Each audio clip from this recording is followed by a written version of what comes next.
Hello again, everybody. Welcome to the first episode of the Cage Rage podcast. This is our boxing section, and today I'm talking with my friend and confidant, Miguel Iterati. He is the archivist for sweetscience.com and boxingchannel.com. He is personally in charge of a great deal of the masses of Hall of Fames that they have acquired over the years. And in so doing, we are talking boxing history based on a lot of the things that he has uncovered in this foray that he's gone into. How are you doing today, Miguel? Good, Chad. Thanks for having me.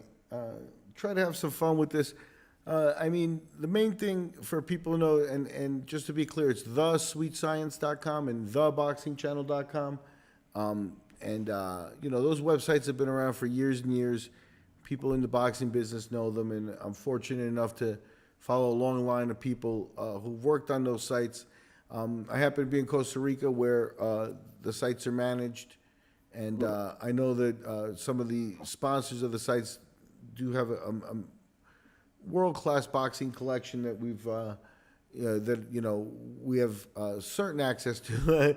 There are parts of it I'd like to have more access to, but that we have access to. As far as I've done a lot of reading in newspapers and old periodicals and things like that. And one of the things that struck me about boxing and made it interesting to me is that at the end of the day, when you go into the history of boxing, and the Sweet Science and the Boxing Channel cover the news today. So you can go to those sites and catch up with like what the boxing world has going on now, in all the weight classes and blah, blah, blah. But this podcast here is for the old stuff and the history. And it's what to me makes it remarkable is that there really are a lot of correlations between the history of MMA, and the history of boxing. And the bottom line is you got to consider, in certain ways, civilization and the modernization of the world has made things smaller, faster, more efficient and things. And, boxing took a couple of 100 years to develop into what it is today. And, MMA hasn't completed the 100-year cycle, the few hundred years yet in real time, but they completed a lot of what boxing took, and I'm talking about development of the rules from when it went from, being a free-for-all to, really being rules and things like that. And that development, there are a lot of correlations. It's very interesting. And coming up in MMA, as you know, Chad, it's like the leap to boxing was, one of the things that you got to be careful how you do, because boxing people are boxing people. Most of them, are inundated in the sport or they've been soaking up the sport for most of their lives. It's kind of almost like a lifestyle.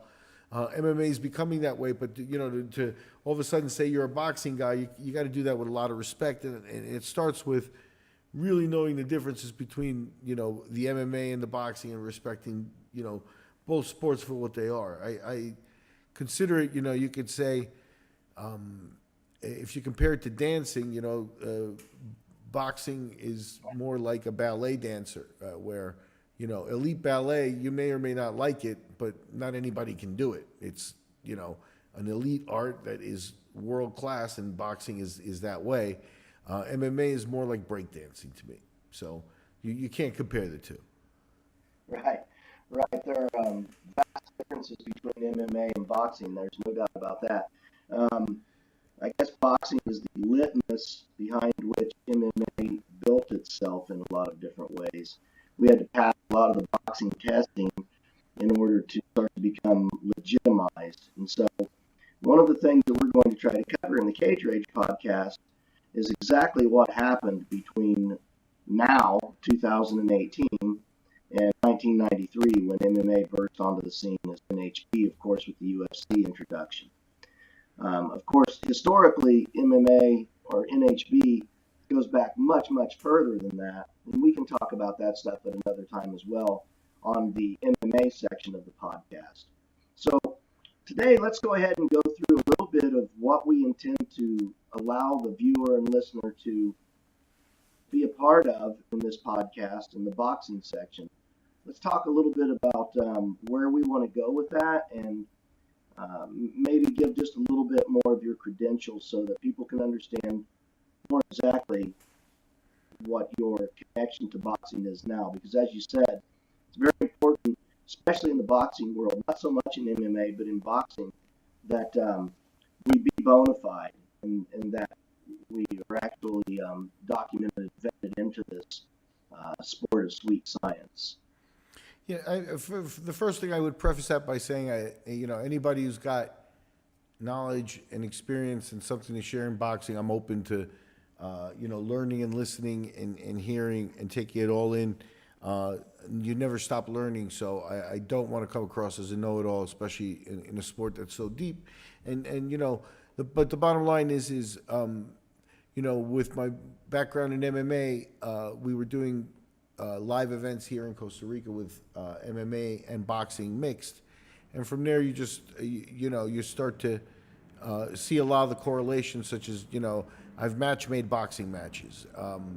I've been licensed as a boxing judge in Costa Rica, and I've judged, dozens of fights, including guys who are pretty high-level fighters on the men and the women's side. So, you don't judge boxing lightly, and I think, that the bottom line is I don't think that any of my boxing judging has been controversial or anything where I've, gotten it wrong, so to speak. So, but I go into it very cautiously and very aware that it's different than MMA. I really haven't. I've actually judged more boxing than MMA just because in MMA I was more of a matchmaker. So, it's from there that you start to see a little bit of a different perspectives on the sport, but you also see a lot of the similarities.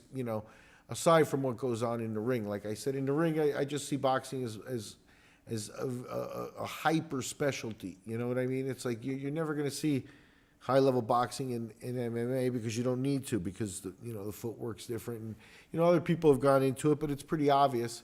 But when you get something like McGregor going over to do boxing, they made their money and they got to accomplish what they want.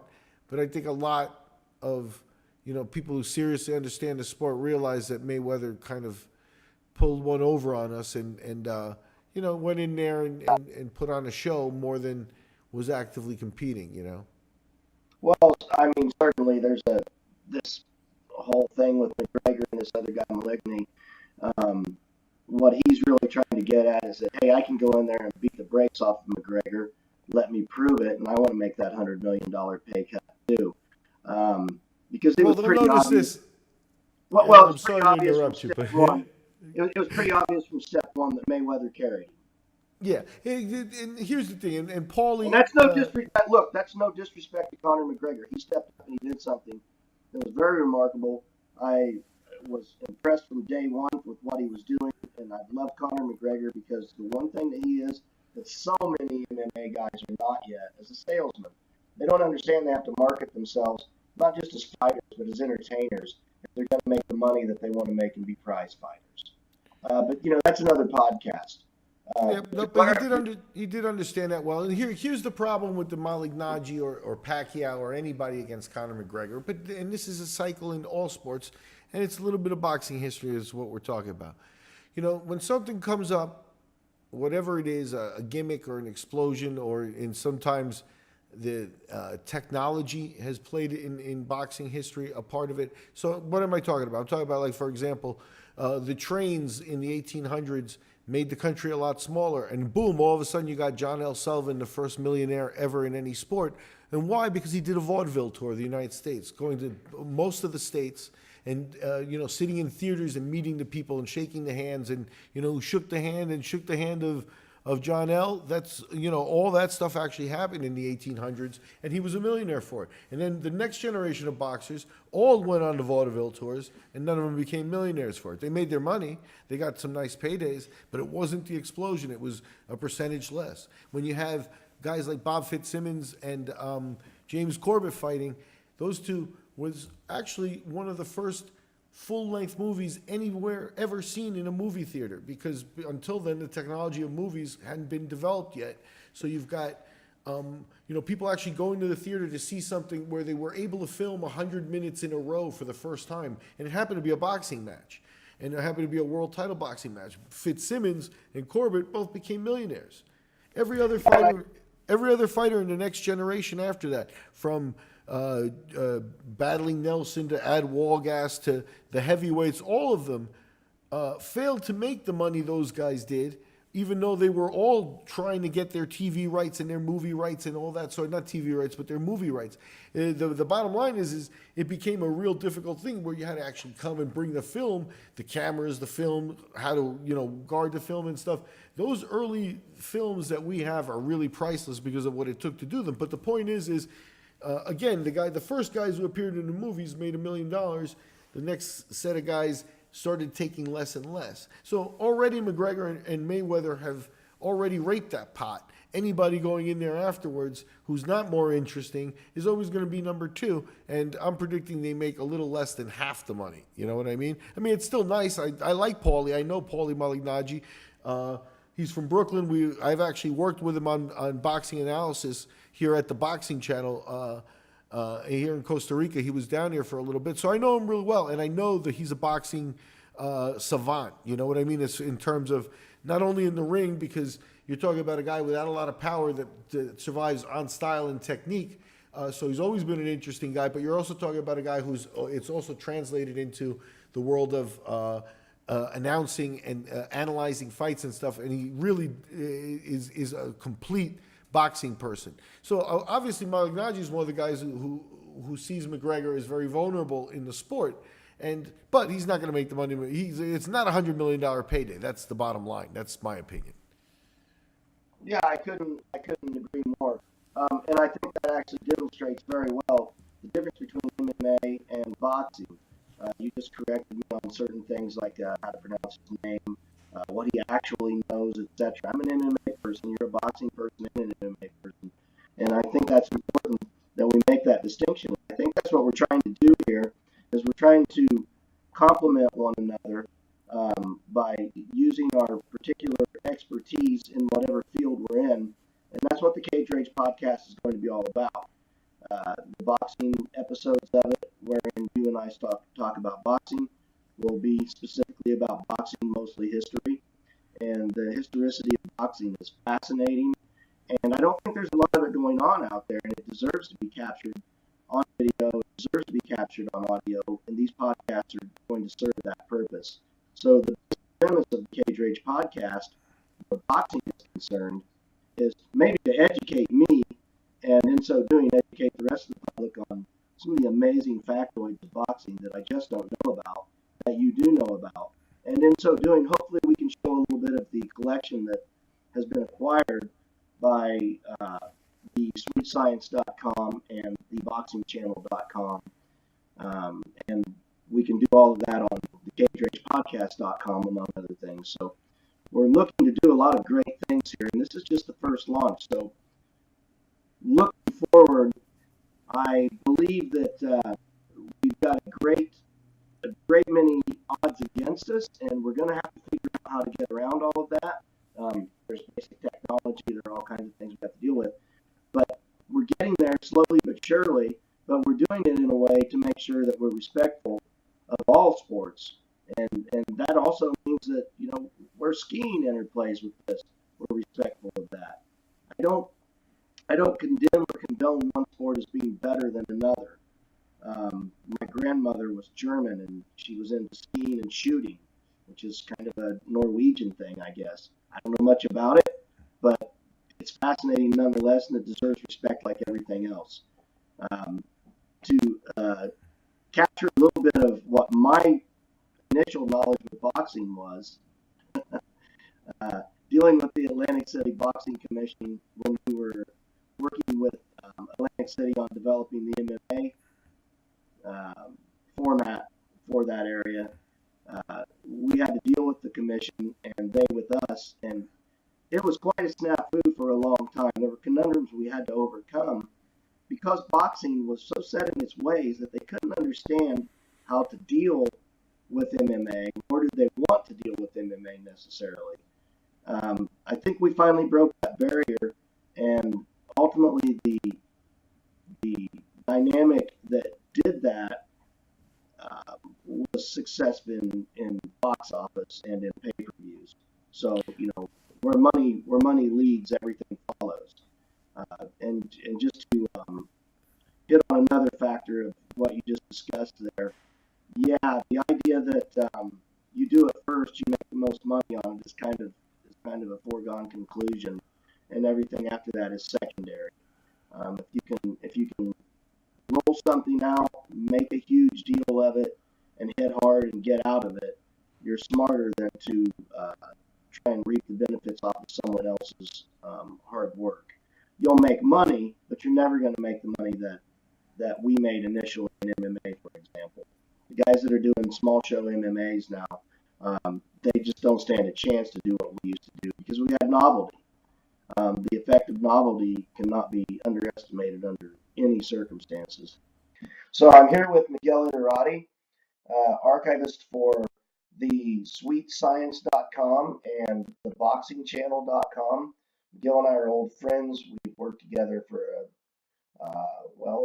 nearly 2 decades in MMA, NHB, and a little bit of boxing and kickboxing. Miguel has done a great deal of boxing. He's actually writing a book on the history of boxing, specificities of it, of which I allow him to talk about on another podcast.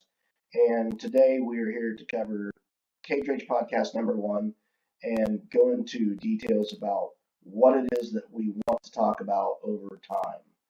Miguel, you're still there, right? Yep, absolutely. Thanks for having me. So let's take off from where we were at. Go ahead and continue. Okay, I mean, I think one of the things that because of my background in MMA and because we know each other, I mean, I'm proud to bring a boxing podcast on the history of boxing and stuff like that. But I think it's inevitable that we're going to cross over and talk about both sports. And again, just, concentrating on the similarities and that sort of stuff. The bottom line is, people, historians and this, and, you can look back at it and the Greek Olympics had fighting of some sort in it. And I think men are going to fight. I think that's the real X factor you have there is that there will always be some sort of one-on-one confrontational fighting. And if you look at it that way, both MMA and boxing come from the exact same place. The way boxing sort of developed, the history that I've seen, someone else can help me fill in more blanks and stuff, but around the 1680s, there starts to be a notification in British tabloids and the newspapers of the time. Basically what they used to do is they covered the royalty, And there is a lord, I don't even remember his name right now because we're here at the podcast and I'm a little, read for the first one. I wasn't ready with details, but the bottom line is there's another thing that is similarity between, boxing and MMA in the early days, and that's that you always needed a sponsor. There always had to be a money guy, a money person to actually lube and make the things happen. Usually it's someone behind the scenes, but without somebody who's got a passion for the sport, in the purity of it, usually you don't get things started. So in the early days of boxing, 1680s, there's documentation that a lord actually paid a certain amount of pounds to like his butcher and his shoemaker, and they must have been two sturdy looking dudes. He was interested in seeing who would win, and they had it out, and that's how boxing starts. So that's sort of a high level picture of it, but that documentation does exist. By the 1720s, it took them about 30, 40 years, but by the 1720s, they had a champion of England who was considered a champion of the world, a guy named James Figg. And what was his He name? was James Figg, Figg, and Figg had an academy where he trained people in the art of pugilism. They also trained in cudgel and stick fighting. And so, again, it's the 1700s. I mean, I guess people walked around with pistols on their side. People walked around a century before. People were in armor and swords. So how does that sort of civilization sort of changing? But there's always fighting, and now there's fighting with no weapons. So, in the 1300s, maybe the guys, everybody was in armor. Society was changing, evolving. Now there's people living in cities and things like that, and inevitably they got down to hey, what would happen if this guy fought that guy? And that's the essential question. That's the question that a man will always ask at some point. And, come the 90s, you had people like Bob Meyerowitz and Art Davey and Horion Gracie asking more or less the same question. And, the Japanese were asking in the late 80s, and, the modern version of MMA started right around the late 80s, early 90s to the 93 date you said, which was the first UFC. But, again, that comes from the exact same question. The Brazilians were sure, and they built a sport on how sure they were, but the Brazilians were sure that they could take a 180-pound guy and put him in against basically brawlers and street fighters, and that the guy was going to walk out with the championship. And, you got to give Royce credit, because not everybody would have come through what he did, and he did. And that's how the sport was made, but it was the same basic question. So what happens is in the early days of the 1600s, the Brits, they're fighting, and then, at some point people die, and, these were always public disruptions, by the way. So, these guys are going to fight, they go fight, and then the police show up to try to stop it because, it's a commotion and stuff. And, then there's politics of who's backing it, and can it be done in a privacy. And so all of the craziness of MMA, boxing did in the 1700s, completely and totally did that. There's stories in the United States of fights taking place on barges, on a barge, because they were escaping the law. Out and out crazy stuff. So the bottom line is that at some point, in order to satisfy people, to really not crush the sport, a guy named James Broughton started to develop certain rules, knockdowns and things to be respected. Before that, it wasn't really boxing. It was more or less an MMA type of thing where, people were knocked down and stuff. The Broughton rules started allowing people to get 30-second rest before they, when they were knocked down. The round would end when they were knocked down. So there wasn't 3-minute rounds. You could have a 10-minute round if there was a knockdown and the round ended. And then you'd have to come to the line and see if you could, your corner could get you up to speed in 30 seconds, and then you'd go to the line and you'd keep fighting. The Broughton rules later on became the Queensberry rules, and they didn't require gloves, the Broughton rules, so they were very rudimentary rules, but we saw that in MMA. It went from no rules to like, hey, after that Joe San match, maybe we shouldn't do nut shots, you know what I mean? After that Guy Mesger fight with, I forget the guy's. Anyway, the big hair pulling match that went to, that James Waring, the boxing cruiserweight champion, grabbed the guy's ponytail for about 10 minutes in a fight. Had to have help opening his hand from the guy's head when they ended the fight. People said, hey, maybe we shouldn't do hair pulling in this, and there were rules that were brought into MMA. Well, so that's kind of the way, I see both of those things. It's like, you kind of had to learn, and then you sort of reinvent the wheel and learn. At some point, the British it's just, I think, a trait. I don't know what else to describe, but at some point, they like to settle things with their fists, man-to-man, that going to the ground, hugging and stuff like that. They got rid of that in the early set of rules. It became boxing right around the Broughton rules because it's more of a, no, we're not going to kick. We're going to go ahead and settle this with our fists and that sort of thing. That sort of idea of that sort of idea. Well, that assertive, decidedly British standard of we're going to take care of things in a proper and precise right, and these way, are the rules. Certainly, right, and these are the rules, there. and then there is definitely a machismo to it. Like, all right, we're gonna settle this with our fists. Oh no, you're gonna use those little questionable moves, those locks and things like that. No, this is about pounding it out, and so that right there is the critical moment that boxing became boxing, and the MMA developed differently because in MMA they opted to, leave the rules of what were already other established martial arts, and allow ground fighting and allow things like that and see what happens at that level of the sport. Where at boxing now it comes to an end and you wait for the two guys to get up. But again, it comes from the same space. So that's where, when people say, oh, MMA was going to die or anything like that, it's like, no, I mean, I've been around enough fighters where, they're like, oh, I'd be doing this under a bridge or whatever. And a lot of that's cliche and talk and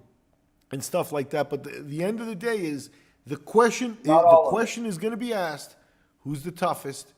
And men are going to step up to try to settle that. Women too nowadays. You don't exclude anybody. Yeah.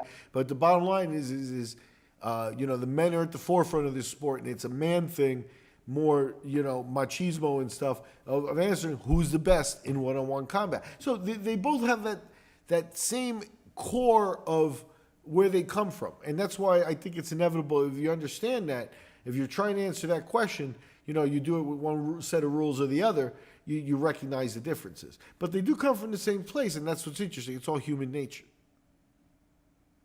Well, I'm no evolutionary geneticist, but I can assure the crowd that one thing I feel confident in saying is that human beings are going to fight, and they're going to fight because they have a genetic predisposition to fight. Hey, I don't have an intelligent thing to say about genetics or anything like that, but the bottom line is I think, especially nowadays, where there are sections of society where people are appalled by boxing. People are appalled. There's a growth in the world and in civilization and things like that. But so boxing has become more of a niche. Boxing. This is one of the other things when we talk about boxing history here. Do you think? Well, hold on. Do you think, Miguel? Do you believe that that's something that is new? Yeah, I do think that that's something that's new because at the end of the day, when you're a human being, the development of human beings and the development of fighting are very, very related, right? So now, when it's the 1850s and you're at home, there's no electricity. You made a fire. It's nice and warm. You ate. You do what you do, which you go to bed. You read. You do. There's not a lot of entertainment. But in the newspapers, you're hearing about public brawl in Boston or this or John L. Sullivan coming up in boxing. The bottom line is from its development as people cover, and you got to remember all the police periodicals and stuff that covered boxing. It's because it started out as a disruption. They're covering crimes and things in those periodicals, and boxing was something they covered. And some people got slick. And instead of saying, hey, these guys were going at it over by the river or whatever, it was like, hey, these guys were going at it over by the river, and in round one, this guy won, and in round two, this one got, and they started doing play-by-play into things, and it became what it became. But there's no doubt that boxing is the richest history of any sport. Baseball, football, basketball, they can all go by the wayside until, before 1920s, boxing was absolute king of the sports in the United States. It was far beyond, football didn't exist. These were new sports that were coming up.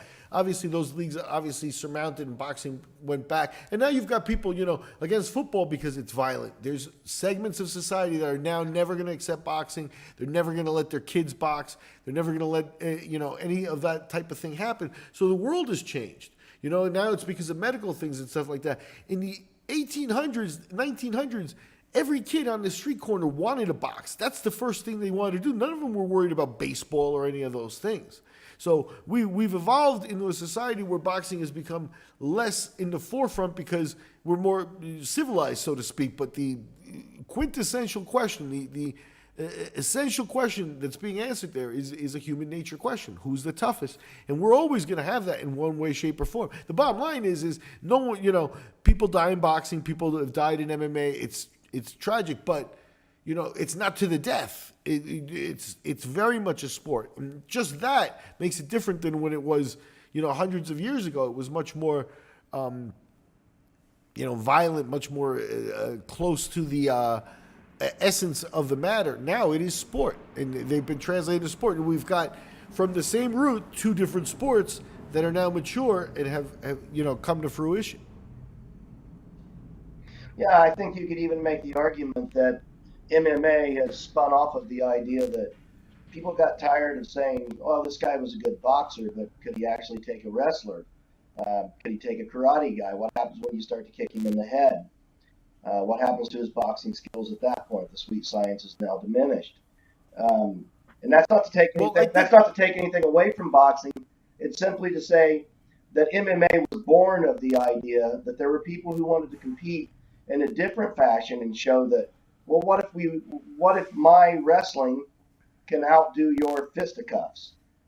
So from there, we developed MMA, and in many ways, MMA is. You remember the early days of MMA from, going into a dark building and there were cars parked in a circle and you fought in a circle.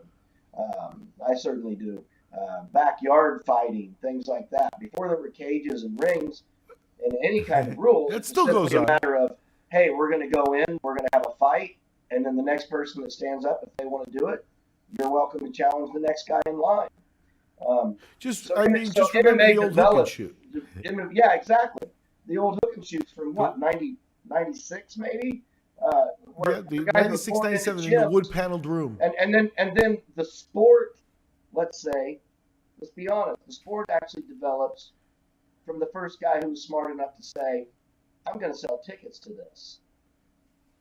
That's where the sport develops. Because before that, it was simply an activity that men did with one another to try and see who was the tougher. Right. I don't think it'd be as developed technique wise and things like that because it takes people dedication and you're always growing on the shoulders of the generation before you in sports and stuff like Of that. So course. it's one of those things. But if there was no money in it, I think men would still be doing it. Absolutely. There was no money in it when we started to do it. People did it just to do it. We wanted to find out what it was. My first fight, the guy offered me $50, and I said, you don't have to pay me to do it. I want to do it because I want to figure it out. I want to know who I am. That's what MMA originally was. When it was NHB, there were no rules. No one knew anyone. There were no websites. There was nothing that said, "Oh, if you look this guy up, here's his record." No one had records. If I could count the amount of guys that I talked to that were tough guys and said, "I'm 500-0," and you can check the scars on their face to realize they'd never been in a fight in their life, it's pretty fast to figure out you were probably going to maul this guy. And for some of us, we chose the tougher of it. We said, "No, we'll fight up. We'll fight this. We'll fight the better guy. We don't want to fight the guy we know we can beat." And then somewhere in the middle, it got to be, "Oh, I'll fight, but I want to fight somebody that I know I can fight. I don't want to get killed." And I think that's when the rules started to take over, which is a good thing. I was part of the diplomacy of developing rules in the sport, as you were as well. And there will be many, many more people who are going to join us from the history of MMA and the history of boxing. We're going to talk about how MMA developed. We're going to talk about the history. We're going to talk about when things were NHB. We're going to talk about when we were considered human cockfighters by John McCain when he was still a senator, etc. We can talk about the regulations. We never knew if we were going to be shut down from fight to fight. Were the police going to come in? Were they going to send the fire chief in on us and say that we had too many people in the building? We had to go through all of that stuff in the infantile years of MMA when it was still NHB. Cages coming apart in the middle of fights. I don't know how many times I've seen a fight in a ring where the rings broke because they were rope and they couldn't handle the kind of pressure that was being put on them. I think you and I did a fight in maybe Costa Rica where that happened, if I remember right. Is that correct? Yeah, we lost the rope and then we lost the replacement rope. Yeah, I had a in cage rage, which I ran for almost 20 years. I had an incident where a guy named Daniel Head fought. I don't recall right off who he fought, but we're going to show those fights later because I have all of that archived. So we're going to be showing archival footage of MMA from the very early days. May even throw a fight of mine in there. Who knows? Uh-oh. Yeah, it's ugly. It's embarrassing, but it actually demonstrates pretty typically and pretty well exactly how little we knew and how little you had to know when I started in 1999 to officially. I started fighting in 1991, really. But officially in 1999, I had my first fight with Cage Rage, and I was the promoter and the head fight. And it shows how little you had to know in order to be successful in the cage. And the guy that I was then couldn't possibly win a fight against today's modest amateurs, let alone a real professional. And we were considered professional fighters back then because at some point somebody said, hey, I have to pay you to do this. So there's a fascinating blend of different things we're going to be going over in this series called the Cage Rage Podcast. I'm looking forward to it in a lot of different ways. Is there anything you'd like to add to the audience, Miguel, before we close for today? Nothing major. Just Miguel Dorati. I'm available on Facebook. If anybody wants to drop me a note, you can drop me a note here at the Cage Rage Podcast as well. Always glad to chat and go back and forth with people on the sports of MMA and boxing. Always glad to work with Chad. I'm psyched to work with you again on this. And I like the format, and I like the free flowing ability to talk about a lot of the history and what we know about as the fundamental stuff. But we're going to get into a lot of our own experiences and stuff too as well, just because the correlations are always going to be there, and just, you know, the memories and the history. There really isn't, you know, with the UFC being the monster that it is, there really is sort of, and they gobbled up a lot of the libraries. You know, Chad's one of the people that kept maybe his library independent of it, but the UFC purchased a whole bunch of the smaller things, and they kind of keep them on the shelf, really. They don't really do anything with them. I mean, they may do something with them in the future, and God bless them, but there's really almost, it seems like an effort to kind of like sanitize the sport from what it was, and just leave it kind of with a UFC brand, and I don't know that that's a fair thing to do, you know, especially before 2001, you know. I mean, before 2001, the UFC was one player, and they weren't the whole sport. And then, you know, Zuffa and everybody came along. It took them a few years before they became the monster that they became, or, you know, the huge entity that they've become. I think Dana White valued them at $7 billion this week in the news. So, you know, they didn't become that right off the bat, but they were working towards it. You don't become a company like that without having some, you know, business practices in place. And one of them was to buy up libraries and you know, man, you'd be hard pressed to find anybody not UFC in the UFC's Hall of Fame. You know what I mean? Yeah. And even their UFC Hall of Fame is a politics thing. So, but yeah, that's one of the things I'd like to bring out too here on the podcast too. Is some of the older history where, you know, maybe some credit needs to be spread around a little bit, you know. Well, yeah, most certainly. We're going to talk about the foundations of MMA, the farm leagues that actually built the UFC, because without the farm leagues, the UFC would be nothing today. And I don't want to denigrate the UFC. I know it's kind of popular for people to kind of badmouth them in some way, pick up some sound bites and get a little attention from it. And I'm not interested in that at all. The UFC's done what they've done. They earned it the way they earned it. Were some of the things they did reprehensible? Sure. It's MMA. It's two guys getting into a cage and punching each other for money. There's going to be some lines crossed there morally and ethically. That's just the way that is. What I hope we're able to do is show that, in general, MMA has been full of morality and ethics from day one, and we will show the fun side of it as well. Like you said, we'll show the character and the human beings that were involved. And I was certainly offered for my library on several different occasions. I just refused to sell it because I know that eventually we're going to look at the stuff that I have right now the way we look at the NFL when they wore leather helmets, and that's priceless. So to me, it wasn't worth any amount of money that they could offer me. So I'm one of the very few people that hung on to my library, and I have an extensive library, and we're definitely going to delve into that.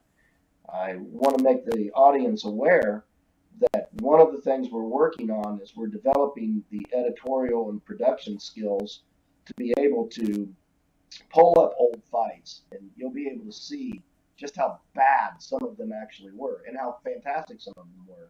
And we're going to pull some of these old fights up that we have, and we're going to look at them, we're going to talk about it, we're going to talk about these fighters.